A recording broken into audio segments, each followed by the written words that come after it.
Hello दोस्तों, सभी को मेरा नमस्कार। मैं राजेश चौधरी आप सभी का स्वागत करता हूं आपके अपने यूट्यूब चैनल पर। तो हमारे अभी सर्कुलर मोशन चल रही है, प्रोजेक्टाइल मोशन हमारे टॉपिक खत्म हो गया। आज की जो क्लास है ना, उसके अंदर हम पिछला एक पेपर डिस्कस करेंगे जो ये हुआ था आपके ऑब्जेक्टिव टेस्ट। उसके अंदर हमने 20 क्वेश्चन थे, आपके फिजिक्स के 20 क्वेश्चन थे, वो सारे सोल्व करा देता हूँ फटाफट। देखो, तो क्लास में समय खराब नहीं हो इसलिए ये यहाँ पे यूट्यूब से पढ़ लेना आप। हाँ, तो देखो ध्यान से। पहला सवाल क्या, देखो वो अपना पेपर निकाल लेना, साथ के साथ देखता जाओ, है ना। जो आपका टेस्ट का पेपर था ना, वो अपना पेपर निकाल लो। 20 क्वेश्चन दिए थे मैंने। एक तो इसके अंदर था प्रोजेक्टाइल का, और एक थे कुछ मतलब ग्राफ के थे, और ग्राफ के तो मतलब बेसिक अंडरस्टैंडिंग के थे, बहुत ज़्यादा कोई लेवल का दिया नहीं था। अब देख पहला सवाल, जैसे एक गेंद को ऊपर की तरफ फेंका जाता है, ये परवलयाकार पथ पर गति करती हुई जमीन पर पहुंचती है, तो निम्न में से नियत रहेगा। पहला ऑप्शन था गेंद की चाल, दूसरा था गेंद की गतिज ऊर्जा, तीसरा था वेग का ऊर्ध्वाधर घटक, और चौथा था वेग का क्षैतिज घटक। हिंदी मीडियम के लिए है ये पूरा पेपर। क्या गेंद की चाल और गेंद की गति ऊर्जा ये कांस्टेंट रहती है क्या? सोच, प्रोजेक्टाइल मोशन के दौरान पार्टिकल ऐसे जाता है, यू वेग से हमने फेंका, ऐसे इस टाइप से। क्या इसकी लगातार यहाँ पे रफ्तार चेंज होती रहती है, चाल भी चेंज होती है, और वेग भी लगातार इसका चेंज होता है ना। ये वाली चीज अपने दिमाग में रखना है इसको। तो चाल चेंज होगी, और काइनेटिक एनर्जी होती है ई के बराबर हाफ mv²। तो काइनेटिक एनर्जी भी चेंज होगी, और वेग का ऊर्ध्वाधर घटक याद कर, केवल वेग का क्षैतिज घटक चेंज नहीं होता, ऊर्ध्वाधर घटक चेंज होता है। चौथा ऑप्शन है गेंद का क्षैतिज घटक। तो भैया क्षैतिज घटक चेंज होगा गेंद का। ये जो है, ये देख क्या है ध्यान से, यू एक्स है और ये यू वाई है। क्या ये चेंज नहीं होता है, और ये चेंज होता है, वाई बड़ा है ना, ये ऊर्ध्वाधर घटक है सॉरी, और ये क्षैतिज घटक है ना, इसको ध्यान में रखना। तो ये वाला जो घटक है, इसमें कोई भी चेंज आएगा नहीं। पूरी प्रोजेक्टाइल मोशन के दौरान वेग का ये घटक कांस्टेंट रहता है। यही तो है बेसिक प्रॉपर्टी, या फिर ये बेसिक ये काम की चीज है। यही है प्रोजेक्टाइल के बारे में कि इसका एक ही वेग का कंपोनेंट चेंज होता है, वाई वाला, एक्स वाला चेंज होता नहीं है। ये हमने शुरुआती लेक्चर में देख लिया था। देख, तो इसके अंदर ऑप्शन नंबर 4 सही हो जाएगा। दूसरा देख, एक गोली को कुछ ऊंचाई से 37 दिशा में दागा जाता है, वायु के प्रतिरोध को नगण्य मानते हुए निम्न में से कौन सा विकल्प सही है? एक गोली को कुछ ऊंचाई से 37 दिशा में, मतलब ये हॉरिजॉन्टल प्रोजेक्टाइल मोशन हो गई। देख, पार्टिकल को अगर तू ऐसे फेंकेगा, तो क्या पार्टिकल जमीन पे ऐसे आके गिरेगा? अब देख ध्यान से, इसने क्या कहा है, कुछ ऊंचाई से 37 दिशा में दाग दिया। तो इसमें अब दो इसने ये कॉलम बना रखे हैं, देख पेपर के अंदर, 37 त्वरण और ऊर्ध्वाधर त्वरण। 37 त्वरण में पहला ऑप्शन है 10, और दूसरा भी 10, दूसरे के अंदर है 10 और 0, तीसरे में 0 और 10, और चौथे में 0 और 0। तो सोच के देख, जब ये पार्टिकल जब ऐसे यहाँ पे आएगा, सारी चीज पास में लिखाई थी। क्या एक्स डायरेक्शन में वेग है यू या वी से फेंका है तो वी मान ले, अगर वी से फेंका है तो वी मान ले। क्या एक्स डायरेक्शन में कोई त्वरण नहीं है? कोई त्वरण नहीं, ग्रेविटी सीधा नीचे की तरफ लगती है। वाई डायरेक्शन में त्वरण कितना है? माइनस का जी। और वाई डायरेक्शन में रफ्तार कितनी है? 0। क्या हॉरिजॉन्टल प्रोजेक्टाइल मोशन में सारा कुछ पढ़ाया हुआ है? तो वाई डायरेक्शन में रफ्तार 0 है, लेकिन त्वरण 0 नहीं है। एक्स डायरेक्शन में त्वरण 0 है, लेकिन रफ्तार 0 नहीं है। तो कौन सा ऑप्शन सही हो जाएगा? 0 और 10 वाला सही हो जाएगा, सी। मतलब वर्टिकल डायरेक्शन में तो त्वरण होगा जी, मतलब 10। जी का मान 9.8 या फिर ये लगभग मतलब 10 लेते हैं। और एक्स डायरेक्शन के अंदर कोई भी त्वरण इसमें नहीं होगा, 0 होगा। इसके बाद एक तीसरा सवाल, एक कण को क्षैतिज से न्यून कोण पर प्रक्षेपित, न्यून कोण मतलब 90 डिग्री से कम का एंगल है। इसके बाद में कि संपूर्ण गति के दौरान किसी समय बी टी पर इसके वेग सदिश वी वेक्टर और इसके त्वरण सदिश जी वेक्टर के मध्य कौन होगा? इसमें 4 ऑप्शन दे रखे हैं, 0 से 90 के बीच में, और थीटा बराबर 90 डिग्री, और एक है थीटा लेस देन 90 डिग्री, और एक है थीटा की वैल्यू 0 से 180 डिग्री। तो इसके अंदर ये बोलता है जी और वेग के बीच में क्या रिलेशन होगा। देख, यही देख ले ध्यान से। क्या यहाँ पे इसकी नेट रफ्तार इधर है, वेग के 2 कंपोनेंट है, हमें नेट रफ्तार से मतलब है। तो क्या नेट रफ्तार इधर है और जी किधर है? देख नीचे। तो देख इसके बीच में एंगल कितना हुआ, इसके बीच में एंगल 90 से ज्यादा है। तो इसके अंदर चौथा ऑप्शन सही हो जाएगा, थीटा की वैल्यू 0 से लेकर 180 के बीच में हो सकती है, 0 से ग्रेटर देन और 180 से कम। इसके बाद एक आगे क्या कहा है, एक तोप से समान क्षैतिज तल में स्थित एक लक्ष्य पर गोला दागा जाता है, यदि गोले को निश्चित वेग से 5π/13, मतलब जो एंगल है वो दिया है 5π/13। देख, ये बोलता है कि एक तोप का गोला दागा गया और उसके लिए एंगल दिया है 5π/13, मतलब थीटा की वैल्यू यू से दागा गया, 5π/13 एंगल है। और ये बोल रहा है जब इस एंगल पे दागते हैं यू रफ्तार से, तो ये गोला लक्ष्य से जाके टकरा जाता है। मान ले यहाँ कोई लक्ष्य है जिसके ऊपर ये जब गोला दागना है वहां पर, यहाँ जाके इससे ये टकरा जाता है। लेकिन ये क्या बोल रहा है कि यदि गोले को निश्चित वेग से 5π/13 रेडियन प्रक्षेपण कोण पर दागे तो यह लक्ष्य से टकराता है, जबकि वास्तव में एक पहाड़ी उसके पथ में बाधक है। तो लक्ष्य को भेदने के लिए किस कोण पर गोला दागना चाहिए? मतलब एक पहाड़ी है जो इसके रास्ते को रोक लेती। मान ले यहाँ कहीं पहाड़ी है इस टाइप की, कोई इस टाइप की, ये इसके रास्ते को रोक लेती है। तो सोच के देख, सेम क्षैतिज परास होनी चाहिए, लक्ष्य पर ही टकराना है। तो सवाल का कंसेप्ट क्या है? सेम क्षैतिज परास होनी चाहिए, लेकिन एंगल क्या होना चाहिए?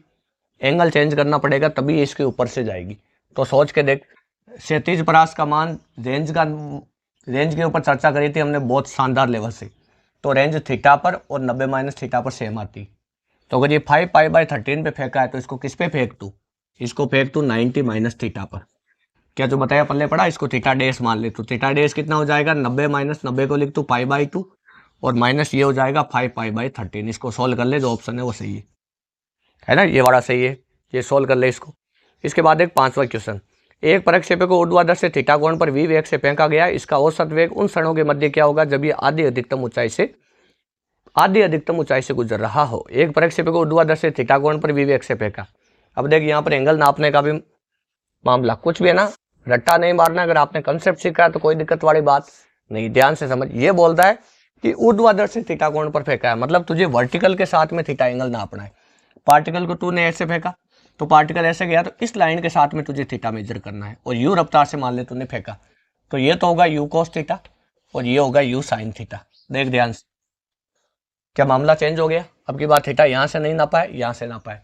तो यू कोस थीटा तो हो गया वर्टिकल इनिशियल वेलोसिटी, मतलब ऊपर की तरफ प्रारंभिक वेग, और ये इधर हो गया यू साइन थीटा हॉरिजॉन्टल के अंदर प्रारंभिक वेग। तो क्या यू साइन थीटा हुआ, ये क्या हुआ यू कोस थीटा। अब देख आगे क्या कहा इसने, इसका औसत वेग उन क्षणों के मध्य क्या होगा जब ये आधी अधिकतम ऊंचाई से गुजर रहा होगा। इसके अंदर 4 ऑप्शन दिए।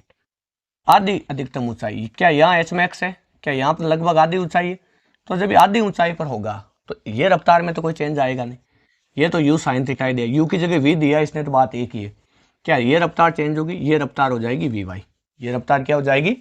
We y. अब देख, पूरा सॉल्व करने की जरूरत नहीं, ऑप्शन इसने ऐसे दिया, वी साइन थीटा क्षैतिज दिशा में और प्रक्षेपण तल में, वी कोस थीटा क्षैतिज दिशा में और प्रक्षेपण तल में, 2v साइन थीटा क्षैतिज दिशा में और प्रक्षेपण तल के लंबवत, और 2v कोस थीटा ऊर्ध्वाधर दिशा में और प्रक्षेपण तल में। तो इसमें देखिए v sine theta v cos theta दिया, तो देख वी साइन थीटा हो जाएगा ये कंपोनेंट। और दूसरा वाला कंपोनेंट क्या होगा बता? U y minus g t. देख पढ़ा रखा सारा कुछ, कोऑर्डिनेट वगैरह कैसे निकालते हैं, क्या सब कुछ पढ़ा रखा है? देख आगे आजा।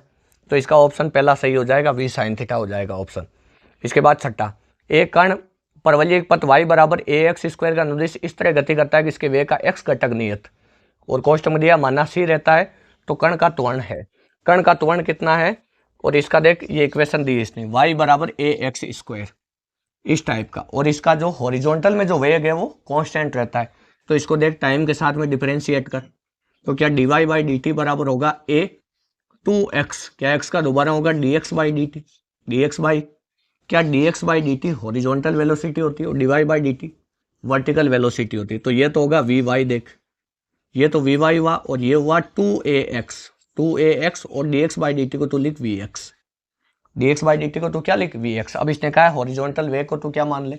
c मान ले, तो vx की जगह तो c लिख दे। देख तो अगर इसकी जगह c लिख दे तो अब इसमें क्या कर, इसमें त्वरण पूछा एक्सेलरेशन, तो एक बार और डिफरेंशिएट कर, तो dy/dt बराबर देख 2a और c है जैसे रहेगा आपकी बात। c को डिफरेंशिएट नहीं करेंगे, क्यों नहीं करेंगे? क्योंकि हॉरिजॉन्टल में जो वेलोसिटी है वो क्या है? कांस्टेंट है, इसने कहा है तो कांस्टेंट है, तो 2ac और x का हो जाएगा dx/dt। तो देख 2ac और dx/dt क्या c है, तो इंटू c, तो आंसर आ गया 2ac²। आंसर देख मामला खत्म, 2ac² आंसर है। तो 2ac² जे कैप है, ये जे कैप क्यों दे रहा है? वाई डायरेक्शन में है कि नहीं? ये कौन सा त्वरण आया? देख dvy/dt कौन सा त्वरण आया? ay आया है, तो ay बराबर कितना है? 2ac², वाई डायरेक्शन में आया। तो जब तो इसकी वेक्टर फॉर्म लिखेगा डायरेक्शन क्या होगी इसकी? वाई में, तो जे कैप हो जाएगा। इसके बाद यह प्रक्षेपे में उच्चतम बिंदु पर कण का त्वरण कितना होता है? याद कर मैंने बताया था, ये जो टॉप मोस्ट पॉइंट है इसकी खास बात क्या है? यह रफ्तार 0 होती है। कौन से डायरेक्शन में?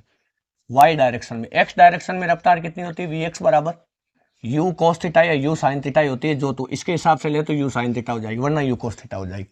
ये वाला चित्र में ले तो क्या यहाँ पे त्वरण एक्स डायरेक्शन में तो जीरो होता है, लेकिन वाई डायरेक्शन में माइनस जी होता है। तो टॉप मोस्ट पॉइंट पर पार्टिकल का त्वरण कितना होता है? अगर नेट त्वरण निकालेगा, नेट नीचे की तरफ ही आएगा क्योंकि एक ही कंपोनेंट है, तो त्वरण तो जी है, त्वरण क्या है? जी। और रफ्तार जीरो है कौन सी डायरेक्शन में? केवल वाई डायरेक्शन में। तो टॉप मोस्ट पॉइंट पर ऐसा होता है। तो ये बोल रहा है प्रक्षेप्य गति में उच्चतम बिंदु पर कण का त्वरण तो जी है बराबर ही। इसके बाद में आठवां, यदि अधिकतम ऊंचाई पर प्रक्षेपा का वेग उसके प्रारंभिक वेग u का आधा हो तो क्षैतिज तल पर इसकी परास क्या होगी? देखिए सवाल कैसे सोल्व करें, बिल्कुल घबराना नहीं, 1% भी देख। तो इसने सवाल में क्या कहा कि यदि वीडियो को पॉज करके सारा पेपर मतलब कॉपी में कर लेना भैया नोट। इसके बाद एक सवाल नंबर 8वें सवाल में कहा है कि यदि अधिकतम ऊंचाई पर प्रक्षेपा का वेग उसके प्रारंभिक वेग का आधा है। u वेग से हमने पार्टिकल को फेंका और पार्टिकल यहां से जाके गिरा। ये बोल रहा है कि अधिकतम ऊंचाई पर, क्या अधिकतम ऊंचाई यहां होती है h max? तो ये बोल रहा है अधिकतम ऊंचाई पर कण का वेग उसके प्रारंभिक वेग का आधा है। यहाँ u है, यहाँ वेग है u/2। तो सोच के देख, टॉप मोस्ट पॉइंट पर केवल एक ही वेग होता है। अगर तो इस एंगल को थीटा ले तो ये u cos थीटा होगा और ये होगा u sin थीटा। क्या ये y डायरेक्शन में इसका वेग है? तो यहाँ सोच के देख, टॉप मोस्ट पॉइंट के ऊपर x डायरेक्शन में तो वेग जीरो नहीं होगा, लेकिन y डायरेक्शन में वेग क्या होगा? जीरो। क्या जो मैंने बताया समझ आया? तो सोच के देख, यहाँ वेग ये बोल रहा है प्रारंभिक वेग का आधा है, मतलब यहाँ वेग होगा, यहाँ वेग होता कितना है बता? ये तो जीरो है, तो बचा तो ये अकेला ही बचा ना। ये अकेला कितना बचा? यहाँ ux बराबर u cos थीटा। देख तो u cos थीटा किसके बराबर है? u cos थीटा किसके बराबर? u/2 के बराबर। ये रफ्तार में कोई चेंज नहीं आता है, तो जब ये रफ्तार में कोई चेंज नहीं आता तो टॉप मोस्ट पॉइंट पर रफ्तार कितनी होगी? u cos थीटा होगी। ये बोल रहा है टॉप मोस्ट पॉइंट पर इसकी रफ्तार प्रारंभिक वेग की आधी है, तो प्रारंभिक वेग u है, तो यहाँ रफ्तार u/2 है, यहाँ एक ही रफ्तार है x वाली, मतलब ये x वाली रफ्तार u/2 है। तो सोच के देख, u ने u को मार डाला तो cos थीटा बराबर 1/2। तो cos थीटा 1/2 कितने पे आता है? 60 डिग्री के ऊपर आता है। देख ये आ गया थीटा। अगर थीटा आ गया तो ये क्या बोल रहा है? अब ये हमें बोल रहा है कि क्षैतिज तल पर इसकी परास क्या होगी। तो बता r का मान क्या होगा? का r का मान होता है 2ux uy बटा g, 2ux uy by g। तो सोच के देख, ux कितना? u cos 60 का मान कितना? u बटा 2। u sin 60 का मान कितना? √3 u बटा 2। क्या जो बताया अच्छे से पल्ले पड़ा? देख थीटा की वैल्यू 60 डिग्री रख दें, तू चाहे तो सीधा वो फॉर्मूला भी ले सकता है, u square sine 2 theta by G. बात है कि ये थोड़ा ज्यादा इजी पड़ता है, कैलकुलेशन फटाफट आती है। 2 इंटू ux कितना हुआ? देख u/2 और uy कितना हुआ? √3 u/2 और बटा कितना हुआ है? जी। तो r की वैल्यू कितनी हुई? देख 2 ने 2 को मार डाला तो √3 u स्क्वायर बाई 2 जी। देख आंसर, ये जो आंसर है वो इसके अंदर टिक लगा ले। तो इसमें कौन सा आंसर है? देख इसमें आंसर नंबर 2 हो जाएगा। आंसर नंबर क्या हो जाएगा? 2। इसके बाद 9 नंबर पे देख, एक प्रक्षेपय का वेग 6 IK + 8 JK मीटर पर सेकंड है, तो प्रक्षेपय की क्षैतिज परास क्या होगी? इसने तो देखो सब कुछ दे दिया। इसके आपको इनिशियल वेलोसिटी वेक्टर दे दिया। क्या दे दिया? Initial velocity vector. देख इनिशियल वेक्टर ये दिया इसने u वेक्टर बराबर, इसने कहा प्रारंभिक वेग सदिश 6 IK + 8 JK है मीटर पर सेकंड। सारा पढ़ा रखा है रे, देख कुछ भी नया नहीं है। एक प्रक्षेपय वेग 6 IK + 8 JK मीटर पर सेकंड है, तो प्रक्षेपय की क्षैतिज परास। सोच पार्टिकल के ये है, मतलब ये तो ux है और ये uy है। सोच के देख, पार्टिकल को तूने u वेग से फेंका, थीटा एंगल पे फेंका, तो ये रफ्तार तो h है और ये रफ्तार है 8। तो सोच के देख, यहाँ अगर तो इस टाइप का एक ट्राइंगल बना ले, तो सोच ये 8 है तो ये भी 8, नीचे वाला 6। तो देख थीटा की वैल्यू क्या आएगी? tan theta. क्या tan थीटा होता है? लंब बटा आधार, तो 8/6 तो 4/3। 4/3 मतलब थीटा की वैल्यू आई 53 डिग्री। क्या जो बताया अच्छे से समझ आया? सोच के देख u का मान कितना आया? u का मान निकाल, दोनों का मैग्नीट्यूड ले ले। तो 6 का स्क्वायर + 8 का स्क्वायर का अंडर रूट कितना होता है? 36 + 64 का अंडर रूट 100 का अंडर रूट 10। तो रफ्तार आई 10 मीटर पर सेकंड। क्या अब तो क्षैतिज परास निकाल लेगा ना? तो r बराबर क्या होगी? क्षैतिज परास बता 2 इंटू ux कितना बता? ux सीधा ही लिख दे तू, इसके अंदर थीटा की जरूरत ही नहीं पड़ेगी। 6 इंटू 8 बटा कितना हो जाएगा? g का मान हो जाएगा 10। तो 8 संग 48 इंटू 2, 48 इंटू 2 92 बटा 10 9.2 या 96 होता है।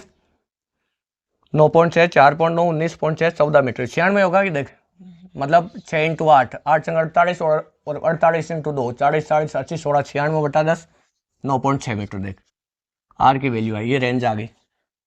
ये लिख ले कॉपी के अंदर, वीडियो को पॉज करके उतार ले पूरा। मतलब ये दे दिया ना, फिर तो सभी दे दिया, फिर तो कुछ बचा ही नहीं। अब देख आगे। इसके बाद अगला सवाल है सवाल नंबर 10। एक वस्तु को मीनार के बिंदु ए से 37 दिशा में, इसमें दिया कि फेंका जाता है और यह 3 सेकंड के बाद जमीन से टकराता है। ए से बी वाली रेखा 37 से 30 डिग्री का कोण बनाती है, वस्तु का प्रारंभिक वेग है। देख इसने क्या कहा है, एक मीनार थी इस टाइप की, यहां से इसने पार्टिकल को फेंका और पार्टिकल को वी रफ्तार से फेंका, ए से 37 दिशा में फेंका और 3 सेकंड के बाद वो जमीन से टकराया, वी रफ्तार से फेंका, ऐसे वो 3 सेकंड के बाद में जमीन से टकराया।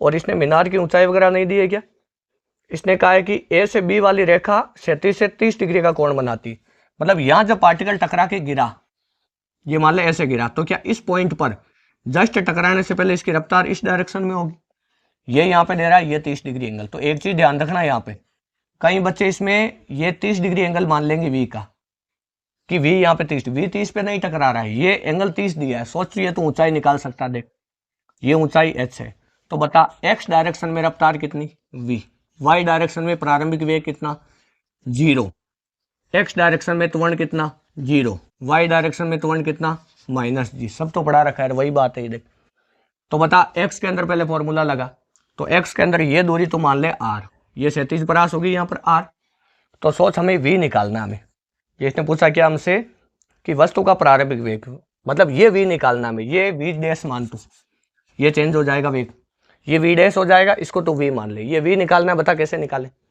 तो सोच के देख, सबसे पहले एक चीज तू यहाँ से क्या कर, एक h निकाल ले, उससे यहाँ पे साइन थीटा कोस थीटा लेके r आ जाएगा, फिर r से x में इक्वेशन लगा दे, देख कैसे y में इक्वेशन लगा, तो y बराबर कितना u i t plus half of a y t square, तो बता y का मान -h क्यों लिया, समझ आया, इनिशियल पॉइंट ऊपर, फाइनल नीचे, नीचे की तरफ डिस्प्लेसमेंट, तो -h, y का मान बता 0, minus half of into g, minus ये लेंगे त्वरण को हमेशा ही, t का मान है 3 का स्क्वायर, इसने कहा 3 सेकंड में टकराता है जमीन पर आकर, तो देख h बराबर कितना हुआ, देख 1/2 इंटू 10 इंटू दे कितना हुआ 9, क्या मैंने सही लिखा है एकदम, ये हुआ देख कितना 5, तो h का मान कितना हुआ 45 मीटर, देख h का मान आ गया।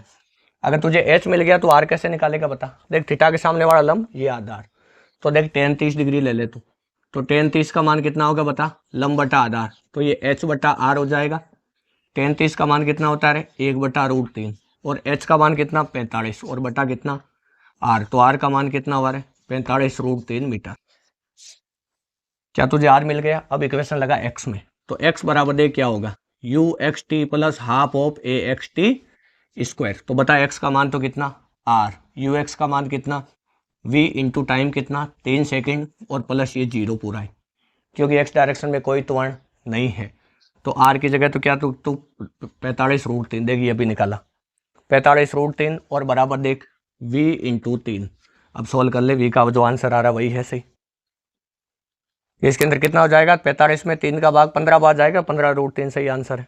11वां सवाल, एक वस्तु एक ऊंची इमारत से 18 मीटर पर सेकंड के प्रारंभिक वेग से 37 दिशा में प्रक्षेपित की जाती है, ये उतार लेना कॉपी में। एक वस्तु एक ऊंची इमारत से 18 मीटर पर सेकंड के वेग से 37 दिशा में प्रक्षेपित की जाती है, यह जमीन, इसके अंदर दिया 37 और ऊर्ध्वाधर, एक सेकंड सॉरी 11वां सवाल, एक वस्तु एक ऊंची इमारत से 18 मीटर पर सेकंड के प्रारंभिक वेग से 37 दिशा में प्रक्षेपित की जाती है, यह जमीन पर 45 डिग्री का कोण बनाते हुए टकराती है, तो वस्तु का जमीन पर टकराते समय वेग का ऊर्ध्वाधर घटक क्या होगा, वही घटक होगा जो 37 घटक 18। देख कैसे, तो सीधा दिमाग लगा सकता है, कैसे, अगर तेरा दिमाग चलता है तो कोई समस्या नहीं। ये वीडियो को पॉज करके उतार लेना पूरा कॉपी के अंदर, ये कॉपी में लिख ले ताकि दोबारा तो रिवाइज भी करे ना, तो ये तुझे पता, और तुझे ये चीज भी थोड़ा दिमाग में लाना है कि टेस्ट देते समय कौन कौन सी चीजें आपके, कौन कौन सी चीजों के अंदर ज्यादा गड़बड़ हुई थी, है ना, वेग लेने में दिक्कत करी, कई बच्चे इक्वेशन नहीं लगा पाते, प्रोजेक्टाइल के लिए बताया हमने एक्स में हमेशा अलग इक्वेशन लगा, वाई में अलग लगा, वही न्यूटन की गति की 3 समीकरण है। अगर तू एक बार ये चीज तूने पकड़ ली तो प्रोजेक्टाइल में कोई समस्या नहीं है, कहीं भी वेग निकालना हो, कोऑर्डिनेट निकालना हो, एक्स निकालना हो, वाई निकालना हो, कुछ भी निकालना हो, बाकी प्रैक्टिस है, कंसेप्ट सारे पढ़ा दिए मैंने आपको।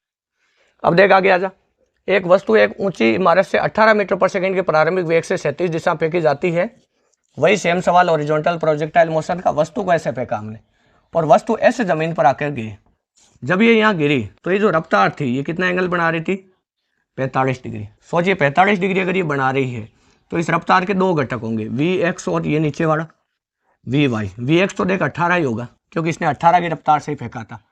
एक्स डायरेक्शन के वेग में कोई चेंज आता नहीं, तो ये 18 मीटर पर सेकंड है, तो इसमें टेन थीटा ले ले तू, देख ये 45 है, ये भी 45 ही होगा, कुछ भी ले ले तू। देख यहाँ पर अगर तू इस टाइप का त्रिभुज बनाए, देख ये वी है और ये यहाँ पे 18 है और ये वी वाई है, देख ये वी वाई। तो अगर तू यहाँ पे अगर इस टाइप का ट्राइंगल बनाए, देख ये इस टाइप का अगर तू ट्राइंगल बनाए यहाँ पे, ये बनेगा वो, ये समांतर चतुर्भुज नियम वाली बात है सेम, है ना। तू चाहे तो इसको थोड़ा ऐसे बना लेना, टेढ़ा अपने हिसाब से देख ले, सीधा देख आंसर निकालते। ये 45 डिग्री है, सोचिए 45 है और ये वी है, तो थीटा के सामने वाला लंब ये आधार, तो tan 45 क्या होगा बता, tan 45 होगा वी वाई बटा वी एक्स, tan 45 है तो वी वाई का मान वी एक्स के बराबर, तो 18 है तो ये भी 18 ही होगा।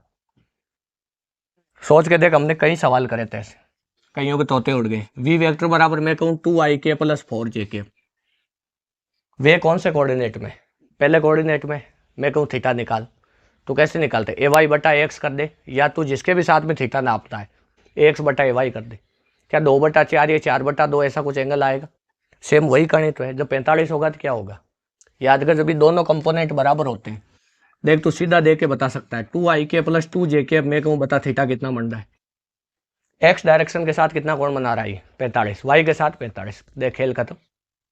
इसके बाद आ गया जो, एक गेंद को किसी, ये कॉपी में उतार ले, पूरा नोट कर ले, अपने शब्दों में लिख ले जो भी समझ में आया। अब देखो इसके आगे देखो अगला सवाल, तो अगला सवाल जो इसके अंदर वो कह रहा है कि एक गेंद को किसी गरे की सतह पर स्थित बिंदु से क्षैतिज तल से कुछ कोण बनाते हुए प्रक्षेपित किया जाता है। क्षैतिज और ऊर्ध्वाधर विस्थापन एक्स व वाई समय टी सेकंड में निम्नानुसार परिवर्तित होते हैं, एक्स बराबर 10√3t और वाई बराबर 10t-t², तो गेंद द्वारा प्राप्त की गई अधिकतम ऊंचाई ज्ञात करो।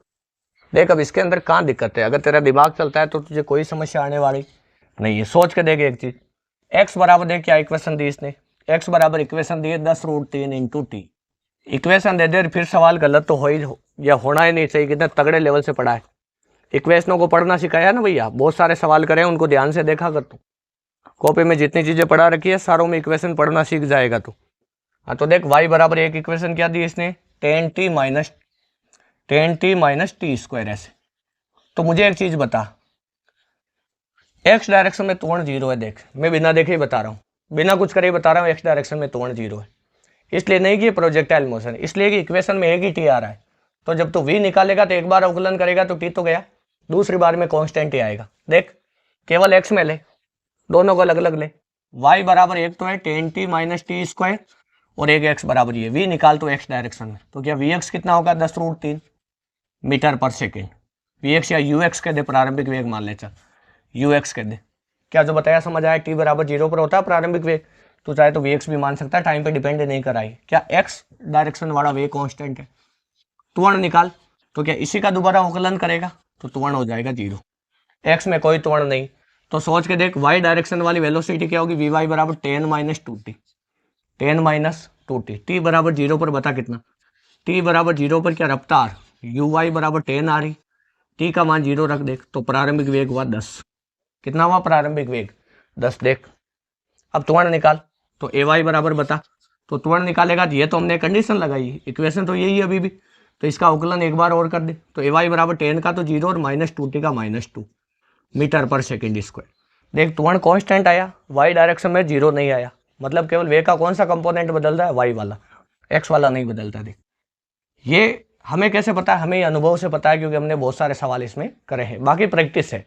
कोई बहुत ज़्यादा टफ सवाल आ जाए तो हमें भी समय लग सकता है, ऐसा नहीं कि हम उसको तुरंत देखते ये खोल के रख देते आंसर आ गया, कोई मतलब रटा हुआ हो तो वो वाली बात अलग है, बाकी इसकी प्रैक्टिस सभी को करनी पड़ती, ये आपको इसके अंदर स्पीड समय के साथ आएगी, तो इनको है ना एनालिसिस करना सीखो, एक बार जो टीचर बता दे उसको ध्यान से देखना सीखो कि टीचर बता रहा है इक्वेशन के अंदर क्या देखना है, इक्वेशन को कैसे पढ़ना है।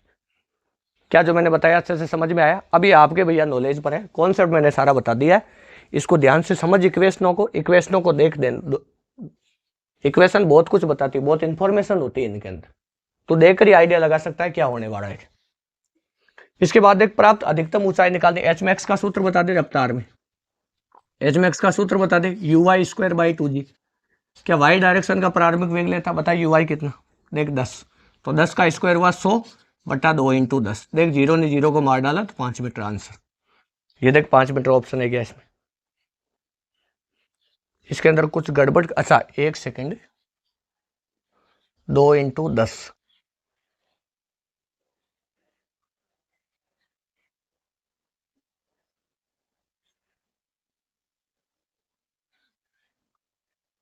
एक सेकेंड, सॉरी 1 सेकेंड, जी का मान यहाँ 10 थोड़ी है रे, अरे जी का मान 10 थोड़ी, जी का मान 2 है ना, यहाँ जी थोड़ी है, यहाँ तुम्हें इसी का लेना है 2ay, सॉरी 2ay क्या लेना है, तो यहाँ हो जाएगा ये 2, तो 2 यहाँ हो जाएगा 4, 10 का स्क्वायर कितना हुआ 100, 100 बटा कितना हुआ देख, 2 × 2 भी कितना है इसका 2, तो 2 दूनी कितना हुआ 4, तो 4 का भाग दे तो 25 मीटर आंसर आएगा, 25 मीटर है इसमें आंसर, देख 25 है क्या आंसर इसमें, तो इसमें 25 मीटर सही है।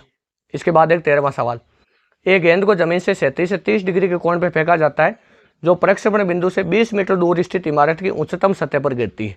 उच्चतम सतह प्रक्षेपण बिंदु से 5 मीटर ऊंची है तो गेंद की प्रारंभिक चाल मीटर पर सेकंड में होगी। इसके थोड़ी क्या ऑप्शन के अंदर गड़बड़ थी, तो जो मैं बता रहा हूँ ना वैसे तो कैलकुलेट कर लेना। देख इसको मैं बताऊँ, ये मैंने चेक करा था, इसके ऑप्शन के अंदर गड़बड़ थी। देख ये मतलब कई बच्चे पूछ रहे थे मुझे सर इसका क्या सही आंसर है, तो इसके अंदर पहला भी है, इसके अंदर देखो ऑप्शन के अंदर 13 आ रहा है, अभी ये पता नहीं 13 कहाँ से आ रहा है, यार भगवान जानता है ना, 13 नहीं आएगा कैसे भी इसके अंदर, इसमें ये सपने में गड़बड़ होगी। एक गेंद को जमीन से 36 से 30 डिग्री के कोण पर फेंका जाता है जो प्रक्षेपण बिंदु से 20 मीटर दूर इमारत की उच्चतम सतह पर गिरती है, उच्चतम सतह प्रक्षेपण बिंदु से 5 मीटर ऊंची है। देख ध्यान से क्या कहा इसने, एक पार्टिकल को यहां से फेंका और ये ऊंचाई है, मीनार की ऊंचाई है 5 मीटर और ये दूरी है देख 20 मीटर, ये दूरी कितनी है 20 मीटर है और ऊंचाई कितनी हुई इसकी 5 मीटर। अब देख इसने क्या कहा है, उच्चतम सतह प्रक्षेपण बिंदु से 5 मीटर ऊंची है तो गेंद की प्रारंभिक चाल मीटर पर सेकंड में बतानी। अब देख पार्टिकल को हमने ऐसे फेंका, तो अब इसके अंदर कई क्या करते हैं बच्चे, कई बच्चे ऐसे ले लेते हैं कि ये मैक्सिमम हाइट हो, जरूरी नहीं, ये पहले भी हो सकता है, ये हमें पता नहीं, मैक्सिमम हाइट हो ये कोई जरूरी नहीं, हम कोई बीच का मान लेते हैं, मान ले मैक्सिमम हाइट यहाँ आई, ये मैक्सिमम हाइट यहाँ, ये बीच में ही आ गई, देख ऐसे, ये ऐसे मैक्सिमम हाइट है, यहाँ आई मैक्सिमम हाइट, देख ऐसे, ये इसको ऐसे समझ तो ऐसे, यहाँ मैक्सिमम हाइट आई, क्या ये तो पहले ही टकरा गई, देख क्या ये पहले ही देख ये इसके ऊपर गिर गई, तो हम बीच की कोई स्थिति ले रहे हैं, मैक्सिमम हाइट से जहां से फेंका उसके बीच की कोई स्थिति ले रहे हैं। क्या जो मैंने बताया समझ आया ना अच्छे से, देख आगे क्या करें। अब सोच तेरे पास वाई डायरेक्शन का डिस्प्लेसमेंट है कि वाई में पार्टिकल को 5 मीटर चलना है और एक्स में पार्टिकल को 20 मीटर चलना है, और प्रारंभिक वेग ये पूछ रहा है, और फेंका कितने डिग्री पर है 30 डिग्री पर पार्टिकल को फेंका है, 30 डिग्री के ऊपर इसने फेंका है, तो देख ये रफ्तार तो कितनी होगी यू cos 30 और ये रफ्तार कितनी होगी u sin 30, u cos 30 और u sin 30, u sin 30 का मान कितना बता दे, क्या u बटा 2 और u cos 30 का मान √3 u बटा 2। देख ये वाली चीज तो समझ आई हमारे। अब देख ध्यान से, तुझे x का मान पता, बता x और y कोऑर्डिनेट क्या है, या फिर एक तरीका और है, देख याद कर इक्वेशन क्या होती है इसकी, प्रोजेक्टाइल मोशन की इक्वेशन ऑफ ट्रेजेक्टरी क्या होती है, याद कर शुरुआत में पढ़ाई थी। x बराबर, चल निकाल ले 1 मिनट में, क्या x बराबर uxt plus half of axt square होता है, ये तो 0 हो गया, तो x बराबर ux की जगह तो u cos theta into time t, तो t का मान क्या आया बता, x बटा u cos थीटा। देख अब y की इक्वेशन ऑफ ट्रेजेक्टरी निकाल, y बराबर क्या uit minus half of gt square, कैसे रखा मैंने समझ आया, तो y बराबर देख uy का मान u sine theta into time का मान x बटा u cos थीटा और माइनस हाफ ऑफ g और इंटू देख t का मान, t का मान क्या होगा बता, एक्स स्क्वायर बटे you square cos square theta.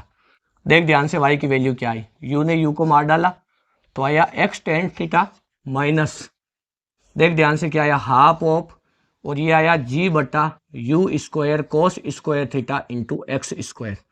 देख इक्वेशन ऑफ ट्रेजेक्ट्री है, शुरुआत में लिखा रखी है कॉपी के अंदर। देख क्या जो बताया समझ आया। देख x तेरे पास है, x में 5 मीटर चला, y में 20 मीटर चला, थीटा तेरे पास है, और देख यहाँ u यहाँ आ रहा है नीचे, देख u की वैल्यू तो निकाल ले, u की वैल्यू इससे आए ना, ये तो ये कैलकुलेटर से कर लेना कैलकुलेशन, या अगर ऐसे कर ले तो अच्छी बात है, अगर उससे नहीं तो कैलकुलेटर से कर लेना। क्या u निकाल लेगा, देख y की वैल्यू कितनी 5, x की वैल्यू कितनी 20, थीटा की वैल्यू कितनी 30, g का मान 10 है, x थीटा सब है तेरे पास, केवल u नहीं है तेरे पास, तो u आ जाएगा। देख इससे जो u आई वो सही है, ये कर लेना तू। इसके बाद 14 सवाल, 14 नंबर, एक नत तल 37 से थीटा कोण पर झुका हुआ है, नत तल से इसको थोड़ा रोको, अभी वीडियो के लास्ट में कराऊंगा इसको। सवाल नंबर 15 देख। एक गेंद को 45 डिग्री पर झुके नत तल के ऊपरी सिरे से 37 दिशा में v चाल से प्रक्षेपित किया जाता है, तो प्रक्षेपित बिंदु गेंद, इसमें दिया प्रक्षेपित बिंदु गेंद नत तल पर कितनी दूरी पर टकराएगी। मतलब इसमें रेंज पूछी है, मतलब तूने इसके अंदर क्या पूछा है, इसने रेंज पूछी है। तू चाहे ना तो इसको मतलब वो पूरा मतलब यानी उससे भी कर सकता है, एक्स अलग ले ले, वाई अलग ले ले, आंसर यही आना, कोई चेंज नहीं आएगा, डायरेक्ट इक्वेशन से कर। और ये मैंने इसलिए कराया क्योंकि इक्वेशन भी याद रख तू, कई सवाल इसमें डायरेक्ट इक्वेशन से हो जाते हैं। हमारी बस मतलब ये मतलब नज़र काम करनी चाहिए। तो अगर इक्वेशन तुझे याद है ना, इक्वेशन याद कर ले। y बराबर क्या होता है, x tan theta minus 1/2 g/u cos square theta into x square. ये इक्वेशन तू याद कर ले, बाकी सारा काम हो जाएगा। जब तुझे आवश्यकता हो निकाल ले, अगर मान ले भूल जाए तो बिल्कुल घबराना नहीं। देख इसके बाद ये 14 नंबर सवाल को होल्ड पे रखा है। 15 नंबर को देख, इसने कहा एक है ना इस टाइप का एक नत तल है, ध्यान से समझना इसको। इसमें आपने गलती करी है कि एक्स वाले त्वरण को घटा दिया होगा, वो जुड़ेगा। देख कैसे, इसने कहा इसके उच्चतम बिंदु से ऐसे u वेग से पार्टिकल को फेंका, मान ले यहाँ से v वेग से फेंक दिया ऐसे पार्टिकल, 45 डिग्री का कोण पे ये झुका हुआ है। और इसने कहा कि v वेग से ऊपरी सिरे से क्षैतिज दिशा में v चाल से प्रक्षेपित किया और प्रक्षेपित बिंदु नत तल पर, क्या ये ऐसे आकर यहाँ पे टकरा सकता है? तो तुझे ये दूरी निकालनी है, r का मान। तो बताइए r कैसे निकालें? तो वही कहानी वापस रिपीट टेलीकास्ट, ये x मान ले और ये y मान ले। देख ये x मान और ये क्या मान भाई, ये 45 है, देख ये भी 45, एकांतर कोण हो गया। देख वाग नहीं हुआ, जेड की आकृति बन रही है। देख तो ये v है, तो ये क्या होगा बता, v cos 45, v cos 45 कितना होगा रे, यहाँ बना ले इसको x को तू, v cos 45 कितना होगा बता, v/√2। तो यहाँ रफ्तार आई v/√2, x direction y direction में रफ्तार कितनी आई v/√2। अब क्या g सीधा नीचे की तरफ होता है, g सीधा नीचे की तरफ होता है। देख ये 45 डिग्री, ये 45 है, ये हुआ g cos 45, g cos 45 कितना हुआ रे, g cos 45 हुआ 10 इंटू 1/√2, तो 5√2। क्या मैं सीधा लिख लूँ, क्या ये बात ये समझ जाओगे?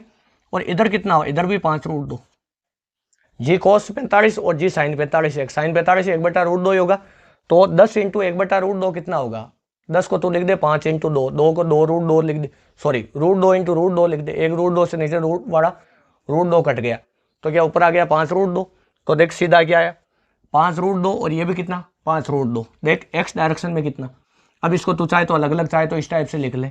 ये कैसे लिखेगा, y डायरेक्शन में, x डायरेक्शन में बता त्वरण कितना, x डायरेक्शन में त्वरण है देख कितना 5√2। क्या पार्टिकल इधर आ रहा है, त्वरण भी इधर है, तो बताइए रफ्तार को बढ़ाएगा घटाएगा, बढ़ाएगा, तो जुड़ेगा ही।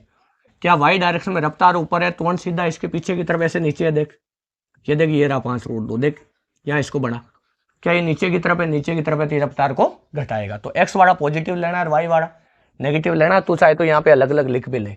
देख x डायरेक्शन में प्रारंभिक वेग कितना v/√2 और त्वरण कितना, त्वरण है प्लस का 5√2 मीटर पर सेकेंड स्क्वायर। y डायरेक्शन में रफ्तार बता u/√2 या v/√2 जो भी तू लिखना चाहे, और ay त्वरण कितना माइनस का 5√2, क्योंकि अपोजिट है इसके, मीटर पर सेकेंड स्क्वायर।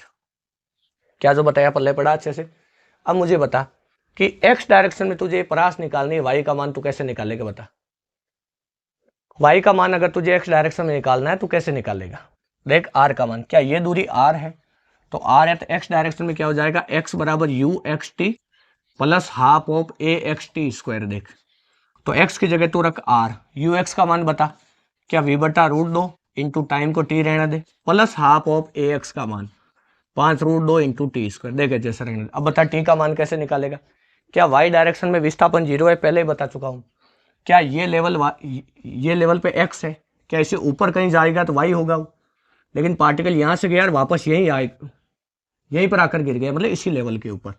मतलब इसने y में कोई दूरी चली, कोई दूरी नहीं चली, तो y में विस्थापन कितना होगा 0। तो यहाँ लिख y बराबर कितना u(t) plus half of a(t) square. y का विस्थापन 0, u(y) का मान v/√2 इंटू टी, और ये देख कितना माइनस का हाफ ऑफ इसका मान 5√2 इंटू टी स्क्वायर। एक टी ने एक टी को मार डाला, तो देख टी बराबर कितना आया, देख देखे ध्यान से। इसको तो इधर ला, तो ये तो हुआ v/√2, और इसको तो या तो वहां रहने दे या इस तरफ ले आ, बात एक ही है वैसे, ये प्लस हो जाएगा दोनों बराबर में। तो यहाँ तो v/√2 बचा, यहाँ 1/2 और 5√2 और इंटू एक टी बच गया। देख अब देखना ध्यान से, सोच ये √2 इधर गुणा आएगा तो √2 से √2 देख कट गए, सॉरी रूट दो गुणा हो गया 2 हो गया, 2 से 2 कट गया, देखिए ये कट गए चारों, तोते उड़ गए भाई साहब। यहाँ रूट 2 इधर आएगा तो क्या होगा, रूट दो 2 से ही 2 कट गया देख। तो यहाँ क्या आया बता, v बराबर 5t, तो t का मान v बटा 5। ये देख समझ आया क्या, v बटा कितना आया 5, तो देख क्या लिखा गया r बराबर v बटा रूट 2, तो तू है जैसे रख, इसकी जगह हुआ v बटा 5 प्लस हाफ ऑफ 5√2 इंटू देख v की जगह तो v स्क्वायर, t की जगह v स्क्वायर बटा 5 का स्क्वायर 25। अब इसको सोल्व कर दे कि कितना आ रहा है r बराबर, ये देख देख ध्यान से, वीडियो को पॉज करके उतार ले। जो 14 नंबर सवाल है ना, इसमें थोड़ी कैलकुलेशन है, इस वजह से उसको थोड़ा बाद में ले रहा हूं मैं।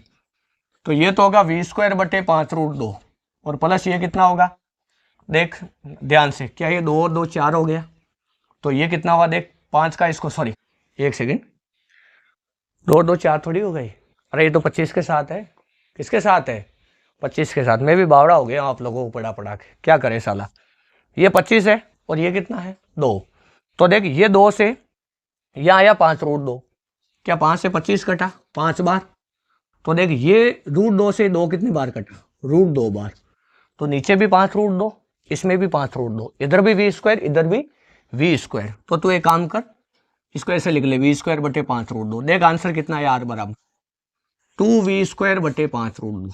ये नहीं आया समझ, देख देख 2v स्क्वायर बटे 5√2 आएगा, ये कैसे हुआ क्योंकि कॉमन ले ले, तो यहाँ 1 + 1 बच जाएगा तो 2 हो जाएगा, है कि नहीं, तो 2 इंटू वी स्क्वायर बटे 5 √2 ने √2 को मार डाला, तो √2 बटे 5 इंटू वी स्क्वायर।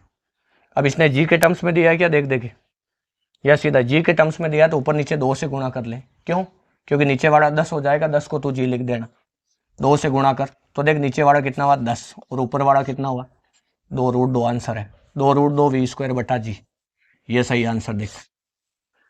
वीडियो को पॉज करके उतार ले, छाप दे फटाफट कॉपी के अंदर। इसके बाद देख आगे आजा ग्राफ वाले सवाल में, देख ग्राफ वाले सवाल में क्या दिया है कि निम्न में से गुरुत्वाकर्षण गति का ग्राफ है, तो सोच के देख, अगर कोई भी पार्टिकल मोशन अंडर ग्रेविटी करता है तो क्या उसका त्वरण 0 होता, सॉरी त्वरण कांस्टेंट होता है, उसका त्वरण क्या होता है कांस्टेंट, और वो जी के बराबर होता है, किसके बराबर होता है जी के बराबर। अब इसने देख क्या किया, यहाँ पे 4 ग्राफ दिए हैं इस टाइप के, एक तो ऐसा ग्राफ है और एक ऐसा ग्राफ है और एक ऐसा ग्राफ है और एक ऐसा ग्राफ है, सारे ग्राफ किसके वीटी कर्व हैं, सारे के सारे वीटी वीटी वीटी, मतलब वेग और टाइम का ग्राफ है सभी के सभी। बता कौन सा है फटाफट, अगर तेरा दिमाग काम करता है तो बिना देखे ही बता सकता है, तो दिमाग चलना चाहिए। मोशन अंडर ग्रेविटी का ग्राफ कौन सा है, क्या क्या वेग और टाइम के ग्राफ की ढाल त्वरण देती, तो जिसमें त्वरण कांस्टेंट है वही इसका ग्राफ है भाई, क्योंकि मोशन अंडर ग्रेविटी में त्वरण जी होता है, जी कांस्टेंट होता है। तो देख क्या यहाँ पे ढाल लगातार बढ़ रही है तो त्वरण बढ़ रहा है, तो ये गलत।